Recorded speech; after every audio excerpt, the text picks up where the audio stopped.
घोड़े पर सवार एक बूढ़ा आदमी मौत के मुंह में जा रहा था। वो जानता था कि आगे खतरा है। उन दरिंदों ने कई लोगों को मारकर लटका रखा था। आदमी उसके बावजूद आगे बढ़ता जा रहा था। आगे इसे दरिंदे क्रूर सैनिक मिलते हैं। इनके अंदर दया बिल्कुल भी नहीं थी। बूढ़ा आदमी उनके सामने खड़ा था, जिसकी आंखों में कोई डर नहीं था। सैनिक गहरी आवाज में उसे घोड़े से नीचे उतरने को बोलता है। बूढ़ा आदमी घोड़े से नीचे उतर जाता है। सैनिक कहता है, तुझे मौत से प्यार है क्या, जो तू इस रास्ते से जा रहा है? बूढ़ा आदमी उनको कोई जवाब नहीं देता। सैनिक उसके पास आता है और घोड़े पर लदे बैग को देखता है, जिसमें सैनिक को सोना मिलता है। सैनिक बताता है, इसके पास तो सोने का भंडार है। बूढ़े आदमी को धक्का मारता है। उसका पूरा बैग सोने से भरा हुआ था। सभी सैनिक बहुत खुश हो रहे थे। बूढ़ा आदमी अपने डॉग को यहाँ से भागने को बोलता है। डॉग वहाँ से भागने लगता है। क्रूर सैनिक डॉग पर गोलियां चला रहे थे, लेकिन डॉग बचते हुए भाग जाता है। बूढ़ा आदमी गुस्से से लाल हो गया था। गोलियों की आवाज वही सैनिक सुन लेते हैं जो बूढ़े आदमी को पहले मिले थे। इनको लग रहा था कि बूढ़े आदमी को उन्होंने टपका दिया। अब ये बूढ़े आदमी को मारने वाले थे। गुस्से से सैनिक उसे घुटने के बल बैठने को बोलता है। बूढ़े आदमी का क्रोध और ज्यादा बढ़ गया था। उसने कई दिन खुदाई करके सोने को ढूंढा था और इन सैनिकों को कैसे दे सकता। बूढ़े आदमी ने गुस्से से अपने खंजर पर हाथ रखा और पूरा खंजर खोपड़ी के आर पार कर दिया। शांत स्वभाव वाले अक्सर खतरनाक होते। बूढ़ा आदमी क्रोध से लाल होकर अपने खंजर को पकड़ता है और खंजर दुश्मन की खोपड़ी के आर पार कर देता है। अक्सर शांत स्वभाव वाले लोग बेहद खतरनाक होते हैं। सभी सैनिकों की सांसें अटक गई थी। बूढ़ा आदमी उन्हीं का हथियार पकड़कर उन्हीं को मार रहा था। ये बूढ़ा आदमी एक पागल कमांडो था, जिसने अकेले ही 200 सैनिकों को नर्क पहुंचा दिया था। ये मौत को जेब में रखकर घूमता था, लेकिन इनमें से कोई सैनिक इस सनकी कमांडो के बारे में नहीं जानता था। उसने सभी सैनिकों को ऊपर पहुंचा दिया, लेकिन आगे वाले सैनिकों को गोलियों की आवाज सुनाई दी थी, जिस वजह से उन्होंने अपना टैंक रोक दिया और इसी जगह आ गए। उन्होंने देखा कि सारे सैनिक मारे जा चुके थे। ये लोग एक सैनिक के पास जाते हैं, जिसके पास एक सोने का टुकड़ा मिलता है। उन्हें पता चल गया था कि उस बूढ़े आदमी के पास बहुत सारा सोना है, लेकिन उससे सोना लेना मुमकिन नहीं था। बूढ़ा आदमी घोड़े पर सवार होकर जा रहा था। तभी उसे कोई आवाज सुनाई दी। उसने पीछे मुड़कर देखा कि सैनिक टैंक लेकर उसी की तरफ आ रहे थे। बूढ़ा आदमी यह देखते ही रफ्तार से भागने लगता है। वे लोग उस पर तोप चला रहे थे और मशीन गन से ताबड़तोड़ गोलियों की बौछार कर रहे थे,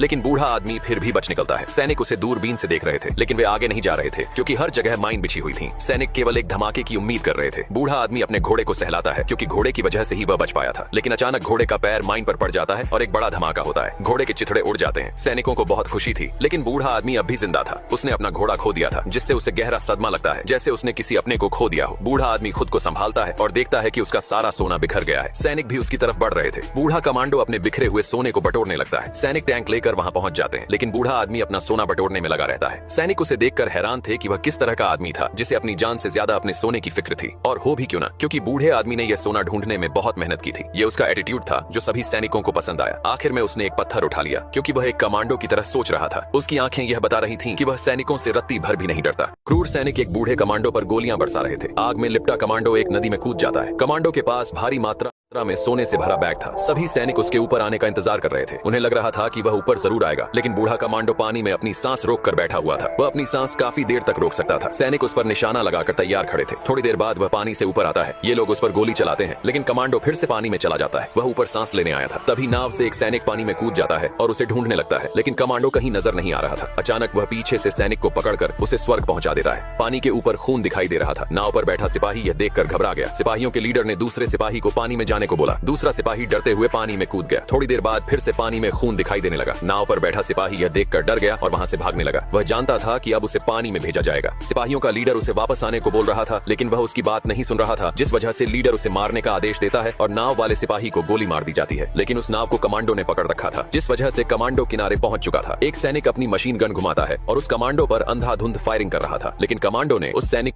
बॉडी को कंधे पर लाद कर खुद का बचाव करते हुए भागने लगा। बूढ़ा कमांडो सैनिकों की बॉडी से बचाव करते हुए भाग रहा था। दुश्मन लगातार गोलियां चला रहे थे, लेकिन वो खुद को बचा लेता है। पर ये लोग उसे ऐसे नहीं छोड़ने वाले थे, क्योंकि उसका कुत्ता यही रह गया था। ये कुत्ते के साथ वो करने वाले थे जिसे देखकर रूह कांपने वाली थी। बूढ़ा कमांडो वहां से बचकर आ गया था, लेकिन उसने देखा यहाँ सब कुछ उन्हीं सिपाहियों ने तबाह कर दिया था। उन्होंने पूरा एक गांव जला दिया था। बूढ़ा आदमी एक गैस स्टेशन पर आता है और कुछ देर यही आराम करने की सोचता है। उसके हाथ में सोने से भरा बैग था। थोड़ी देर बाद इसे अपने कुत्ते की आवाज सुनाई पड़ती है। बूढ़ा आदमी बाहर देखने जाता है। इसका कुत्ता भागते हुए इसके पास आता है। आदमी बहुत खुश होता है, लेकिन कुत्ते के ऊपर बम बांध रखा था। आदमी जल्दी से निकाल कर फेंक देता है। बम फट जाता है। थोड़ी देर बाद उसे होश आता है और उसने देखा उसके सामने वही क्रूर सिपाही खड़ा था। बूढ़े कमांडो को वो फंदे पर लटका देते हैं। थोड़ी देर उसके मारने का इंतजार करके चले जाते हैं, लेकिन कमांडो अभी जिंदा था। वो खंभे में लगी कील का सहारा ले रहा था। इस तरह लटके हुए उसे सुबह हो जाती है। सुबह एक हवाई जहाज पास से गुजरता है, जिसकी हवा से रस्सी सरक जाती है। इस तरह